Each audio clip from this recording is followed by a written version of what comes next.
우리의 삶에 대한 전반적인 내용과 고민들이 담겨져 있는 책이 어찌 보면 욥이라는 책에 다 담겨져 있는 책일 것입니다.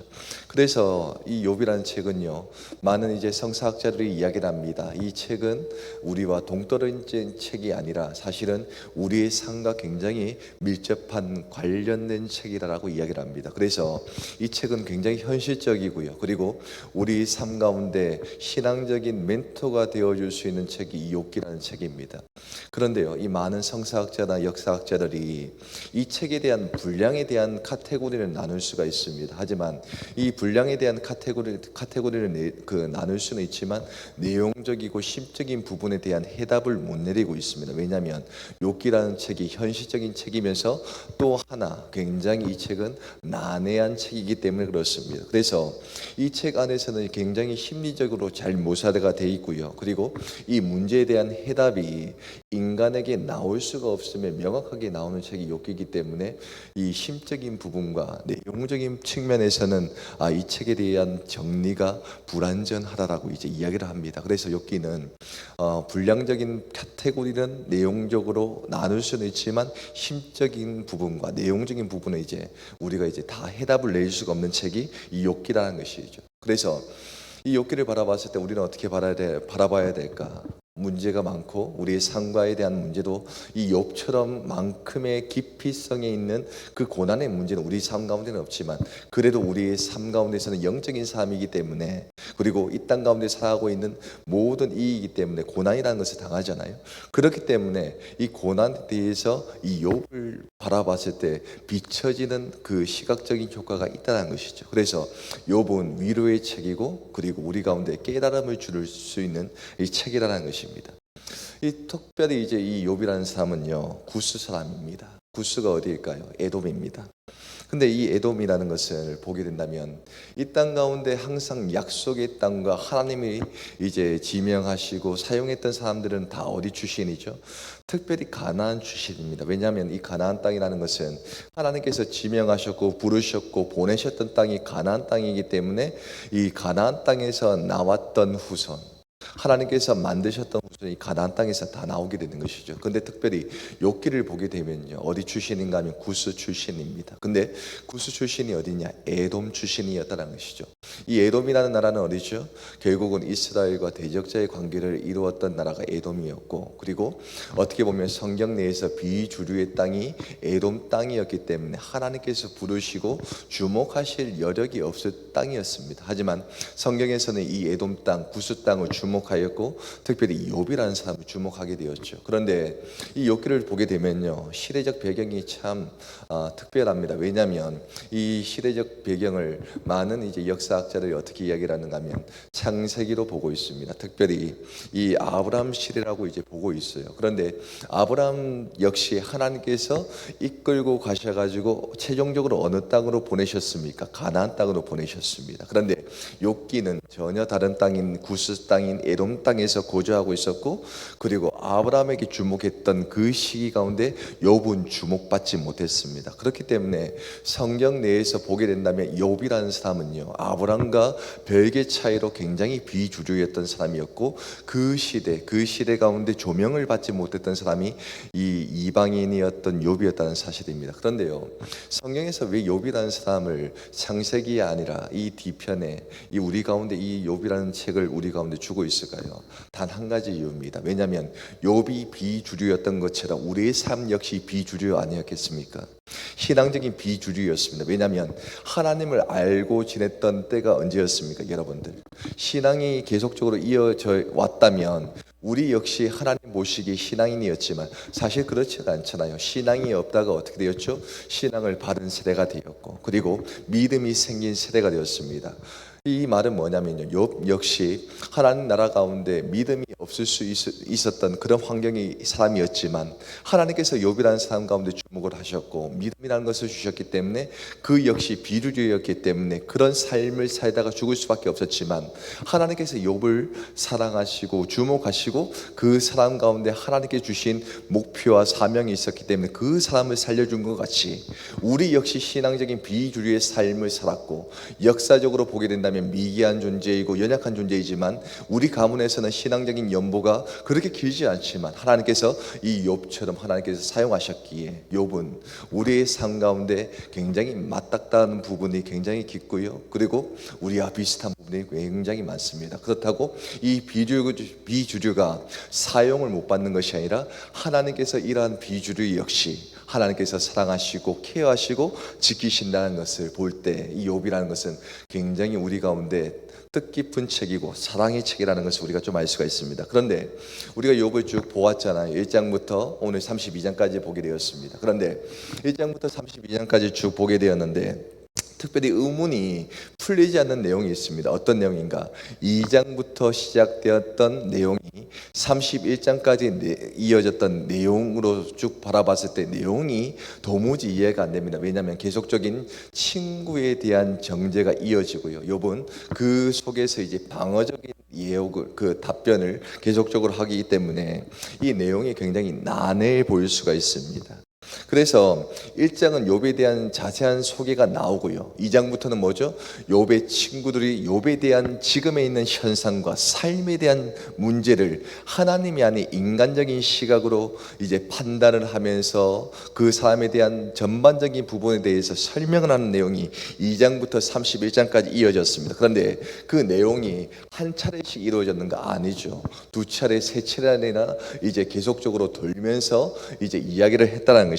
그런데 그렇게 계속적으로 이야기를 하는데 의문이 풀렸겠습니까? 아니죠. 의문이 풀리지 않았고 똑같은 이야기가 계속적으로 이제 이야기가 진행되니까 이 31장의 내용은 어찌 보면 내용적인 이야기, 내가 알고 있는 지식과 내가 알고 있는 신앙적인 결론에 대한 이야기를 했는데 도무지 먹혀들지 않아가지고 멈췄던 내용이 어디까지의 내용인가 하면 2장부터 31장까지의 내용입니다. 그래서 뒤로 가면 갈수록 말을 아낍니다. 왜냐하면 앞전에 했던 그 주장과 내용들이 먹히지 않기 때문에 이제는 이해가 되지 않기 때문에 욥에게 도통 통하지 않기 때문에 그 내용들이 이제 서서히 막을 내리는 것을 우리가 볼 수가 있죠. 그런데 이렇게 새로운 국면 가운데 이 31장까지의 비슷한 내용, 친구들이 세 차례나 이렇게 돌면서 똑같은 인과응보에 대한 내용, 권성진학에 대한 내용들을 흙과 백에 관련된 내용들을 계속적으로 이야기를 할 때 내용이 막이 점점점 내려갈 때 어떤 한 인물이 등장을 합니다. 한 인물이 누구죠? 32장에 보게 된다면 엘리후라는 인물이 등장을 하게 된다는 것이죠. 특별히 우리가 이 부분을 통해서 우리가 알 수 있는 사실은 뭐냐면 우리 하나의 공동체가 있죠. 하나의 공동체가 있고 그리고 한 사건을 경험하고 있는 한 집단이 있습니다. 그런데 그 집단 내에서 또 다른 새로운 결론과 새로운 이야기와 새로운 교훈과 새로운 이제 조언을 얻기 위해서는 무엇이 필요한가? 기존에 있는 사람들이 아닌 다른 사람들이 유입이 되었을 때 새로운 조언이 들릴 수 있다는 사실입니다. 그래서 공동체가 점점점 이제 무너지고 있다는 사실은 뭐냐면 그 공동체 가운데서 하나의 이야기로 계속적으로 끌고 나갔을 때 답이 없을 때 나갔을 때 그 공동체는 무너지게 되고요. 공동체가 사실은 살려면 어떻게 되는가? 새로운 사람들이 계속적으로 멤버가 유입되어 가지고 새로운 조언들이 생겼을 때 새로운 안건들이 생겼을 때 새롭게 나갈 수가 있다는 것을 우리가 볼 수가 있죠. 욥기는 지금 31장 가운데 나왔던 내용이 뭐냐면 2장부터 31장까지 나왔던 내용이 뭐냐면 이때까지 똑같은 방편의 내용이 이어지고 있지만 이제는 새로운 국면이 새롭게 열리게 된다는 것을 우리 가운데 보여주고 있습니다.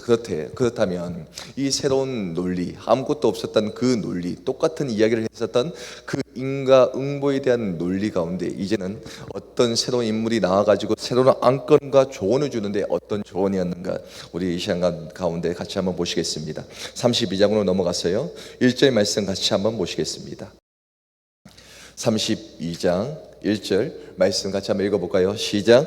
욥이 자신을 의인으로 여김으로 그 세 사람이 말을 그치니라고 이야기를 했습니다. 여기서 그 세 사람의 말을 그치니 이 세 사람이 누구였죠? 엘리바스와 빌닷과 소발이었습니다. 그러니까 이 엘리바스와 빌닷과 소발은 이미 욥과에 대한 의견에 대한 대치가 무려 3번이나 이어졌기 때문에 그 말을 그칠 수밖에 없죠. 왜냐하면 후반부로 넘어가면 갈수록 욥이라는 사람은 그 말에 대해서 계속적으로 대응을 했었고 그리고 그 안건에 대해서 아니라고 뚝 잘라 이야기했기 때문에 두 차례 갔을 때 이미 나머지 그 세 사람에 대한 부분들은, 세 사람의 의견은 이제는 이제 존중받지 못하고 어떻게 보면 그 말의 효력이 좀 떨어진 것을 우리가 좀 볼 수가 있습니다. 그래서 이 세 친구들이 말을 스스로 그쳤다라고 우리가 볼 수가 있죠. 그러면서 이 말이 그치고 나서 어떻게 되죠? 2절 말씀 같이 한번 이어서 한번 읽어볼까요? 시작.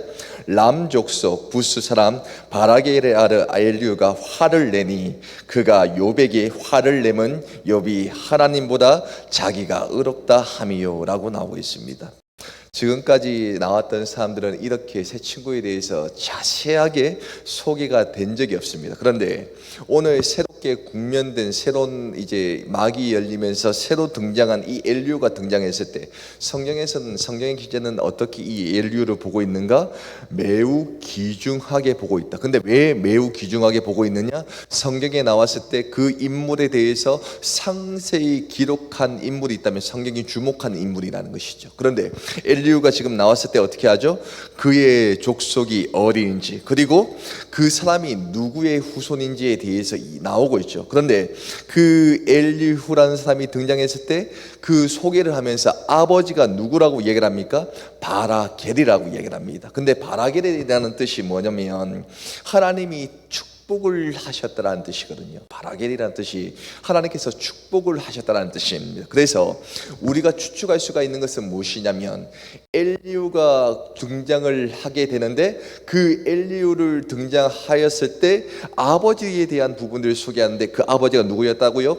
하나님께서 축복이라는 것을 이름을 정해주었던 사람, 그만큼 어찌 보면 신앙이 있었던 사람의 가문이었다라는 것을 우리 가운데 미리 이야기를 하고 있죠. 그러면서 이 엘리후라는 뜻은 뭐겠습니까? 아버지는 하나님께서 축복하셨다라는 뜻이고 아들 엘리후는 뭐겠습니까?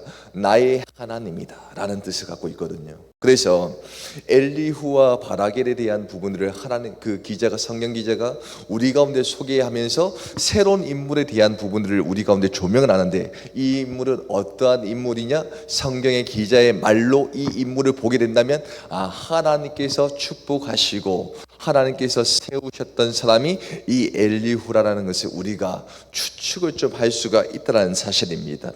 그래서 우리가 볼 때 이 엘리후는요 젊은 사람이거든요. 근데 젊은 사람이라고 해서 무시해도 되는 인물이 아니라 그는 하나님께 존중을 받는 사람이었고 어찌 보면 하나님의 축복을 받는 가정 내에서 살았던 사람, 그리고 그런 사람이 지금 이 새로운 국면 가운데 나아오고 있다는 것을 우리 가운데 이야기를 하고 있습니다. 그런데 이 사람이 나왔을 때 특이한 행동을 하나 보이고 있죠. 어떤 특이한 행동을 보이고 있습니까?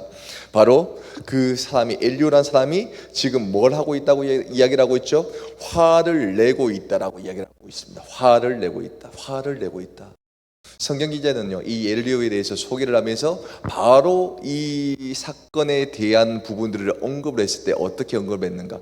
엘리후가 화를 내고 있다. 어떻게 보면 이 엘리후가 젊은 사람이었는데 예의도 없고 굉장히 부정적으로 이제 보일 수밖에 없는 이제 대목이 될 수밖에 없다는 것이죠. 그런데 이 엘리후가 화를 내는 내용이 이유가 있었습니다. 왜 이유가 있었는가? 4절 같이 한번 볼까요? 3절 같이 한번 볼까요? 3절 같이 한번 읽어보시겠습니다. 시작. 또 세 친구에게 화를 내면 그들이 능히 대답하지 못하면서도 욥을 정죄함이라. 첫 번째 화를 냈던 이유가 무엇이냐면 2절 후반부에 나옵니다. 욥에게 화를 내면 뭐죠?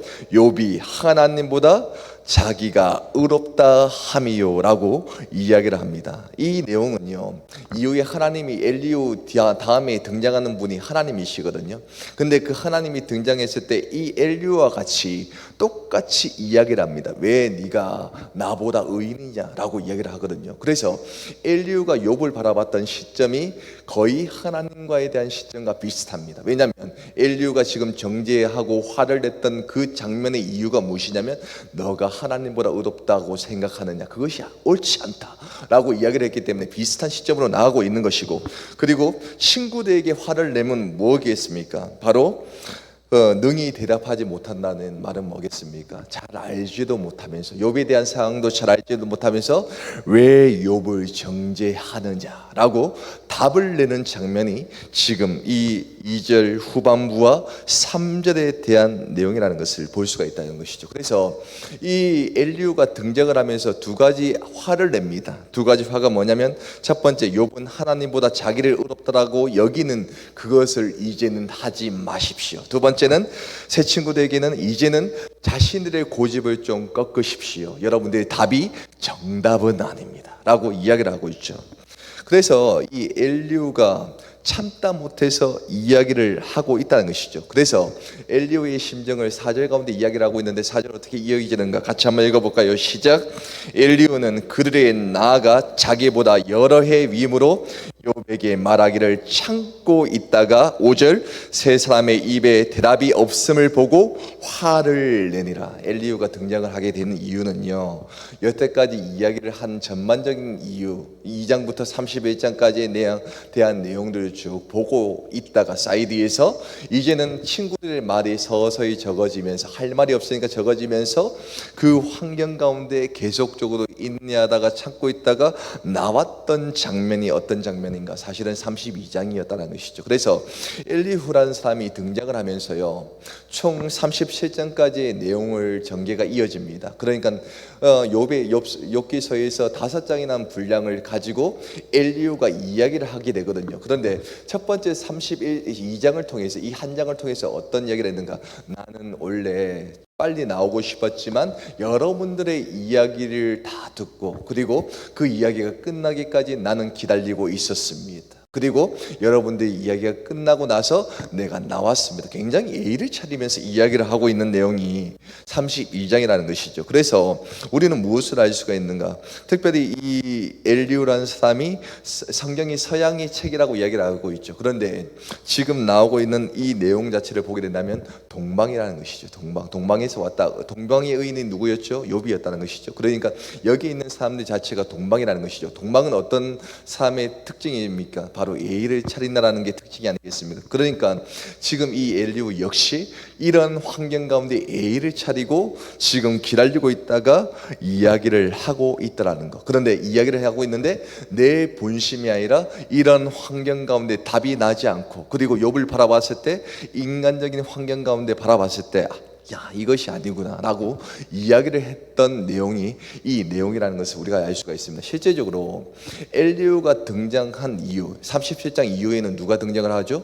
하나님께서 등장을 하셔가지고 이 모든 부분들의 결론을 내리게 됩니다. 그런데 욥과에 대한, 새 친구에 대한 그 내용들, 2장부터 31장까지의 결론 없는 내용들을 어느 정도의 단락을 맞춘 인물이 누구였는가 하면 이 엘리후였고요. 그리고 하나님께서 등장하기 전에 그 완충 역할을 했던 사람이 누구였는가? 엘리후였다는 것입니다. 그런데 왜 그처럼 새 친구는 하지 못했는데, 새 친구는 하지 못했죠. 그 내용에 대한 완충 작용을 하지 못했습니다. 하나님에 대한 정답을, 예시를 정확하게 주지 못했습니다. 그런데 엘리후는 그나마 근접하게 하나님의 뜻에 맞게 시각으로 대답을 해준 사람이 엘리후였다는 것이죠. 그렇다면 이 엘리후는 어떻게 해서 대답을 하였을까? 이 완충작용을 하기 위해서 어떻게 생각을 하면서 이야기를 했을까? 그 부분에 대해서 5절 가운데 그 8절이 나오고 있는데, 8절을 같이 한번 읽어볼까요? 8절 같이 한번 읽어보시겠습니다. 시작. 그러나 사람의 속에는 영이 있고 전능자의 숨결이 사람에게 깨달음을 주시나이다. 새 친구와 달리 엘리후가 하나님의 완충작용을 감당하면서 하나님에 대한 답변과 근접하게 할 수가 있었던 이유가 나오는데, 그 이유가 뭐라고요? 사람들 속에는 뭐가 있다고요? 영이 있습니다. 근데 영이라는 것은 어떻게 해답을 내리고 어떻게 답을 찾는가 하면, 영의 존재에 있는 누구에게 해답을 받을 수가 있죠? 임상적인 그러니까 상담 심리학자들은 임상의 결과로 그 사람들 가운데 대면을 하면서 내담자와 대답을 하면서 어느 정도에 대한 대답을 줄 수가 있습니다. 그런데 완벽한 대답은 아니죠.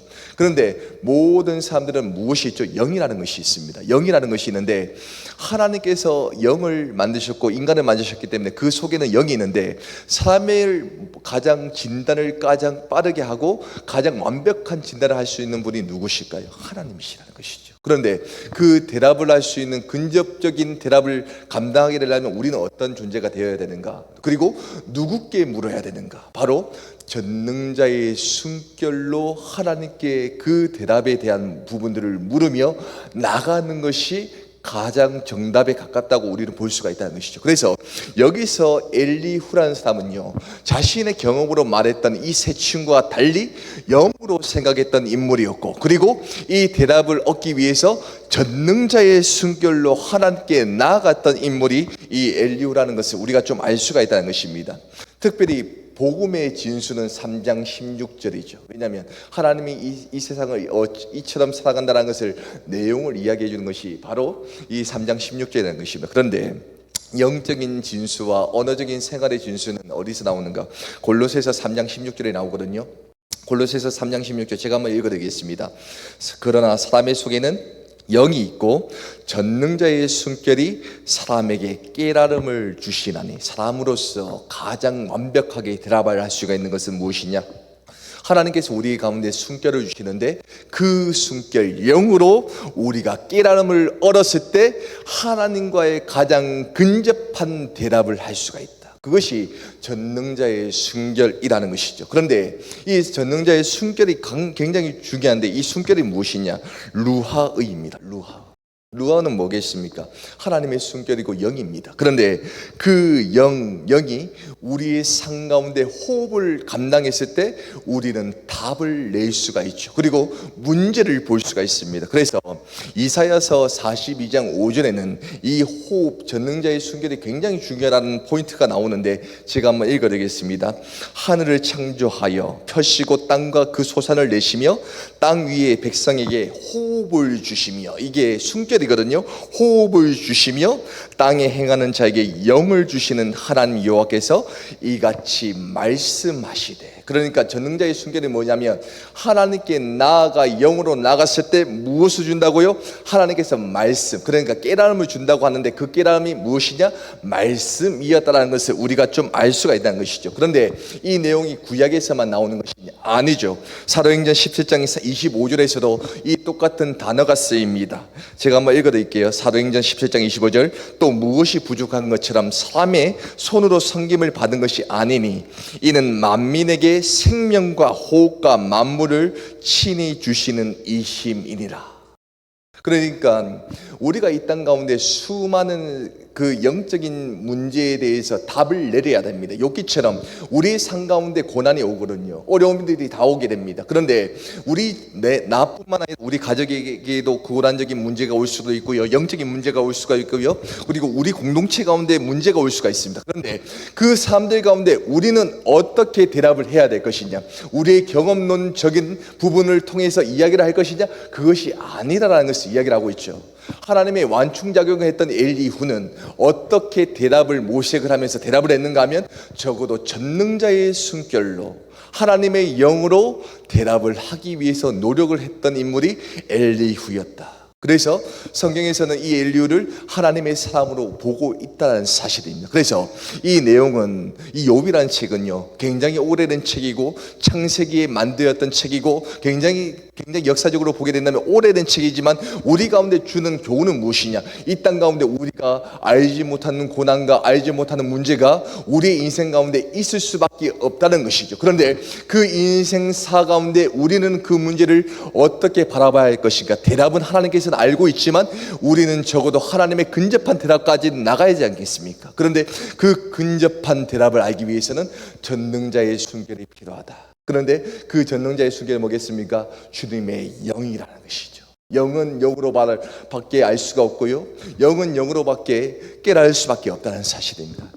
제가 2주 전에 어떠한 목사님을 만나보게 되었습니다. 군목을 하셨던 분이십니다. 그런데 그 군목은 상담을 전혀 배우지 못했던 분이셨습니다. 그런데 그 군목을 감당하고 나서 은퇴 시기가 되어서 이제 양주에도 대전에도 이제 개척을 하게 되었습니다. 그런데 개척을 했는데 지금 그 교회 가운데 그 나이가 좀 많으시거든요. 근데 개척을 했는데 누가 지금까지 오고 있는가 하면 그때 상담을 받았던 그 장병들이 아직까지도 기억을 하면서 물질로 대주고요. 그 장소까지 와가지고 같이 예배를 드립니다. 그 사람들은 서울에 살고 양주에 살고 강원도에 살고 경기도에 살고 있지만 그 고마움 때문에 모이게 되었다는 것이죠. 그런데 2주 전에 제가 그 목사님 가운데 같이 상담을 하면서 이야기를 하면서 이런 질문을 했습니다. 목사님, 어떻게 그 시기 때 상담을 받은 사람이 왜 그 자리 가운데 올 수가 있었습니까?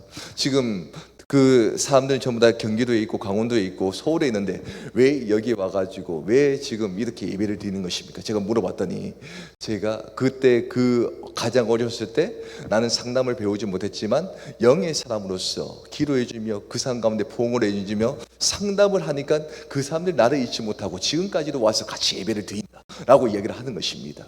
상담은요, 앞선에 이야기했던 것처럼 임상 결과로 그 사람들을 추측을 하면서 이야기를 해주는 것이 상담이고요, 가장 근접한 답을 낼 수 있는 것은 무엇이냐? 영은 영으로 대답을 낼 수가 있기 때문에 영으로 대답을 내렸을 때 그 사람들이 마음의 문들이 열리게 된다는 것입니다. 그래서 이 땅 살아가고 있는 우리 모두 가운데서는 우리는 상담을 받지도 못했고 그 문제를 해결할 수 있는 능력은 없습니다. 그런데 무엇이 있는가? 하나님을 아는 지식과 하나님께 나갈 수 있는 전능자의 순결로 나갈 수가 있는 그 은혜가 우리의 삶 가운데 있다라는 사실이죠. 그래서 우리는 어떠한 삶을 살아야 되는가? 풀리지 않는 문제, 어려움들이 국면하였을 때 우리는 어떻게 나가야 되는가? 딱 한 가지죠. 전능자의 순결로 나가야 된다. 전능자의 영으로 주님께 물어보며 그 해답을 찾기 위해서 갈구하면서 나가야 되는 그러한 삶. 그래서 그렇게 나갔을 때 우리는 완벽한 대답은 얻을 수가 없지만요, 하지만 하나님의 은혜로 하나님의 영으로 그 문제를 해결할 수 있는 것을 우리가 볼 수가 있다는 사실입니다. 그래서 우리 가운데 풀리지 않는 그 문제들, 그 어려움들 우리의 머리로 싸매시지 마시고 전능자의 순결로 나가시는 저와 여러분들 다 되시기를 소망하겠습니다. 기도하겠습니다. 하나님 아버지, 이 욥은 하나님 우리 가운데 풀리지 않는 문제를 우리 가운데 아버지 주고 있습니다. 하지만 새 친구는 자신의 경험론적으로는 대답을 통하여서 그 사람 가운데 만족스러운 대답을 주지 못했던 것을 우리가 볼 수가 있습니다. 하지만 영으로 나갔던 사람, 완벽한 대답은 아니었지만 전능자의 순결이라는 것을 깨닫고 나갔던 엘리오의 대답은 하나님의 대답 가운데 하나님이 나오시기 전에 완충적인 역할을 감당했던 것을 우리가 볼 수가 있습니다. 하나님, 우리의 삶 가운데 여전히 풀리지 않는 문제들이 있습니다. 풀리지 않는 고난들이 있습니다. 하지만 이 문제 가운데 어떻게 나가면 좋을까요? 전능자의 순결로 나가기를 원합니다. 하나님은 영의 존재입니다. 영은 영으로 그 알 수밖에 없다고 이야기를 합니다. 하나님, 영의 사람이 되어서 주님께 기도하여서 말씀으로 깨닫는 우리의 삶들이 다 되게 해주시고, 풀리지 않는 문제가 오지만 그 문제 역시 하나님께 간구하며 기도하며 말씀으로 깨달아 그 모든 환경 가운데 이겨나가며 하나님의 뜻을 명확하게 할 수 있는 우리의 삶들이 다 될 수 있도록 인도하여 주시옵소서. 연약한 인생이지만 끝까지 지켜주시고 전능자의 순결 영으로 나가는 우리의 삶들이 다 될 수 있도록 주님 도와주시옵소서. 감사합니다. 살아계신 역사하시는 예수 그리스도의 이름으로 간절히 기도합나이다. 아멘.